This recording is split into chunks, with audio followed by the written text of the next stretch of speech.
Dacă ești din satul mare, pregătește-te! Ceea ce vezi acum e la doar 10 minute de centrul orașului și s-ar putea să fie exact casa după care umbli de luni întregi. Și partea cea mai tare e fără niciun comision pentru cumpărător. Vorbim de o casă modernă, complet renovată în 2020, în Botiz, într-o zonă super liniștită, dar aproape de tot ce ai nevoie. Hai să intrăm!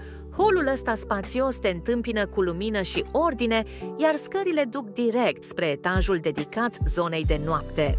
Uite living-ul, complet mobilat, cu aer condiționat, masă de luat cina în familie, canapele, finisaje moderne, televizor, astea toate rămân. Și da, ai văzut bine, șemineu. Aici chiar simți vibe-ul de acasă. Baia de la parter e impecabilă. Duș modern, mașină de spălat, uscător și geam pentru aerisire naturală. Totul organizat perfect. Iar bucătăria, wow! Separată, complet mobilată și utilată. Și bonus, aer condiționat și acces direct la terasa acoperită de 15 metri pătrați. Mașină de spălat vase, plită pe gaz, cuptor electric, frigider, congelator, cuptor cu microunde.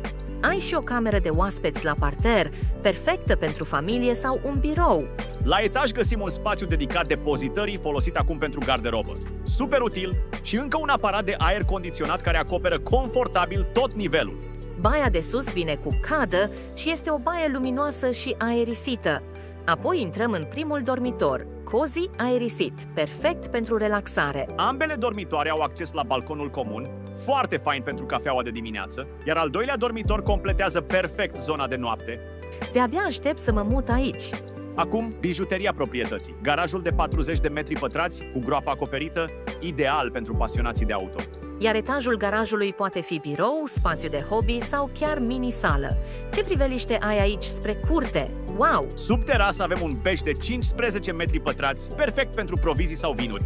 Iar între casă și garaj ai încă o încăpere de depozitare. Curtea din spate e imensă. Grădină, barbecue, piscină, faci ce vrei tu. Și da, tot ce ai văzut se vinde complet mobilat și utilat, cu 0% comision la 300.000 de euro, în Botiz, la câteva minute de satul mare. Pentru mai multe detalii, noi suntem Darimo. Ne auzim la telefon.